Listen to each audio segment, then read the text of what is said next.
In my previous video, I talked about the scene I want to see the most in Netflix's One Piece Season 2, and that was Robin's introduction. After that video got so much love, I wanted to make a separate video for Chopper as well, because Chopper is one of the characters I'm most excited about. When I first watched the anime, I never expected these episodes to affect me this deeply. And even now, when I look back, I still think the way Chopper joins the crew is slow, logical, and incredibly human. And that's exactly why in this video we're going to talk about this. Will Netflix tell Chopper's story as just a cute mascot? Or will it truly make us feel the pain, the shyness, and the long process of building trust behind this character? Before we dive into the details, I need to say something very briefly. We've been dealing with serious YouTube algorithm issues lately, and our videos aren't being recommended like they used to be. Right now, your support truly means everything to me. You are my Straw Hat crew. Don't forget to like the video, subscribe to the channel, and share your thoughts in the comments. If you're ready, let's begin. The first thing Netflix needs to understand here is this. Chopper's story doesn't start from a warm or cute place. On the contrary, this story opens with a crisis, with the threat of death. Nami becoming seriously ill after Little Garden establishes the emotional foundation of the entire arc. Netflix shouldn't rush through this part. Nami's condition needs to feel genuinely hopeless, genuinely frightening, because the audience needs to feel this. If help isn't found, this crew could lose a friend. Chopper's story is born directly out of this urgency. The journey to Drum Island should not be treated by Netflix as a side adventure. Before understanding who Chopper is, this island needs to present an atmosphere that explains why he became the way he is. When the crew first arrives, the people living in fear, attacking outsiders, and the empty, cold streets shouldn't feel like coincidences. Through camera language, color palette, and music, the audience should feel this. This is not a place that heals. This is a wounded country. If Netflix fails to convey this feeling, Chopper's inner world will also feel incomplete. The character of Wapol is also absolutely critical here. It would be a huge mistake for Netflix to portray him as just a weird and goofy villain. Yes, his powers may look absurd, but the tone should never become cartoonish. Because in this story, Wapol is a tyrant who turns healthcare into a weapon, exiles doctors, and deliberately leaves people helpless. The reason Chopper's past, fears, and worldview are shaped the way they are is precisely because he grew up under the shadow of such a regime. And after all of this, Netflix shouldn't bring Chopper onto the stage with a "look how cute he is" approach. His first clear presence should be quiet and cautious in the background at his castle.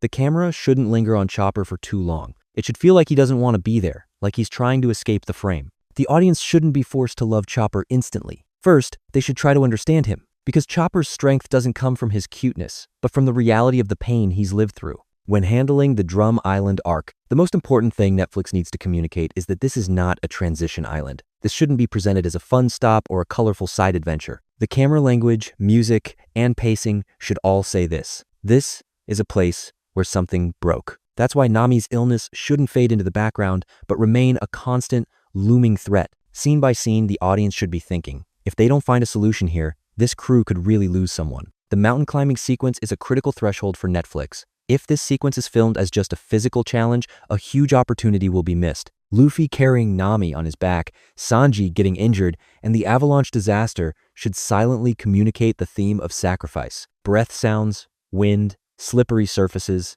and the limits of Luffy's body should take priority over dialogue, because this is the exact moment where Chopper's story first intersects with people who are willing to destroy themselves for someone else's life. Netflix needs to be extremely controlled. With the moment it first clearly shows Chopper, placing him in the center of the frame and introducing him with cute music could collapse the entire dramatic foundation of the character. When Chopper first appears, he should remain in the background, to the point where the audience might even take a moment to notice him. The camera should act as if it's not watching Chopper, but watching Chopper's attempt to hide. This is the most effective way to explain his worldview without using a single line of dialogue. In the early scenes inside the castle, Netflix needs to walk a very fine line between comedy and trauma. Luffy's and Sanji's reactions can be funny on the surface, yes, but the camera should never stay entirely in their perspective. It should constantly return to Chopper's face, his eyes, and his body language. The audience should feel two things at once. We might be laughing, but for this character, none of this is funny. The echoes of what Chopper lived through in the past should be quietly present in these scenes. Nami's treatment process should be the point where Netflix begins to build Chopper as a functional character. Chopper shouldn't be shown as just a cute helper here. He needs to be portrayed as a knowledgeable, careful, and responsible doctor. Small details matter. Moments of hesitation, calculating risks, waiting for Kureha's approval. Because the audience needs to realize this truth. Without Chopper, this crew genuinely could not survive. The moment Netflix enters Chopper's past is the most delicate narrative threshold of Season 2. These flashbacks shouldn't be treated as quick background information. If Chopper being rejected by the reindeer herd is told in just one scene and moved on from, it loses its impact. The camera should emphasize loneliness within a crowd. We need to see Chopper being physically separated from the herd, becoming more and more isolated within the frame. The music shouldn't be overwhelming here, and at times it should fall completely silent, because the power of these moments comes from silence and the repeated feeling of rejection. The transformation after eating the Hito no Mi shouldn't be presented by Netflix as an interesting power-up. On the contrary, this moment should be treated not as salvation, but as a second exile for Chopper. Being seen as a monster by humans shouldn't be conveyed through shouting crowds and weapons alone, but through distance, glances, and doors being shut in his face. The audience should feel that Chopper isn't just chased away, but unwanted wherever he goes. This is the most effective visual way to explain why he later becomes so cautious and distrustful. Dr. Hiriluk's entrance is where Netflix truly faces a tonal test. Hiriluk shouldn't be presented as just an eccentric side character. Yes, he can be strange, loud, and messy, but the camera needs to look through Chopper's eyes. For the first time, someone isn't afraid of him. For the first time, someone doesn't run away. Netflix should focus on small details here. Chopper taking his first relaxed breath, his body loosening, his gaze lifting from the ground to the person in front of him. These moments communicate far more than dialogue ever could. Hiriluk's philosophy of being a doctor is especially important for Netflix. This idea shouldn't be explained and moved on with a single monologue. What hope, healing, and touching hearts truly mean should be shown through scenes. Hiriluk's mistakes, illness, and weakness shouldn't be hidden. Because the reason Chopper loves him so deeply isn't because he's perfect, but because he's human. And when the wrong mushroom incident arrives, Netflix shouldn't turn it into melodrama. Chopper's good intentions turning into tragedy should be delivered with a calm, almost numb tone, so the pain truly hits. The Sakura scene is a peak that Netflix should never rush. This isn't just a visually beautiful moment, it's where Chopper's entire life philosophy locks into place. The music should rise slowly here, but not overwhelm the scene. The colors should deliberately separate themselves from Drum Island's cold palette. The audience should see Chopper realizing, for the first time, what I went through wasn't meaningless. If this scene is handled correctly, Chopper stops being just a cute character and becomes the conscience of One Piece. Wapol's return to Drum Island shouldn't be treated by Netflix as just a "the villain is back" moment. This is the moment when Chopper's past knocks on the door and walks back inside. With Wapol's arrival, the camera language should harden, the pacing should tighten, and the sense of safety should slowly suffocate. Dalton's defeat in particular shouldn't be rushed. The audience needs to feel the island being dragged back into the same cycle of fear. Because for Chopper, this threat represents not just physical danger, but psychological destruction. During the siege, the most important thing Netflix must avoid is having Chopper explain his inner conflict out loud. Chopper's "I shouldn't get involved" instinct should be shown through body language, not dialogue. His retreat, his hiding, his hesitant glances toward Kureha, the camera should circle this indecision without forcing it. The audience needs to understand that Chopper isn't a coward. He's simply reached a point where he can't bear to lose anything else. This distinction is crucial, because what makes Chopper strong isn't bravery, it's the step taken despite fear. The threat created by Chess and Kuromorimo's fusion is another critical threshold for Netflix. This scene can easily become cartoonish, and this is exactly where a mistake must not be made. Chess Morimo shouldn't feel weird but overwhelming and crushing. The camera should make Chopper look small, wide frames with Chopper boxed in and compressed, because this is the moment where he faces everything he's been running from all at once. And this confrontation shouldn't be dressed up as a flashy hero moment. Chopper entering the fight shouldn't be reduced by Netflix to a "look, now he's fighting too" moment.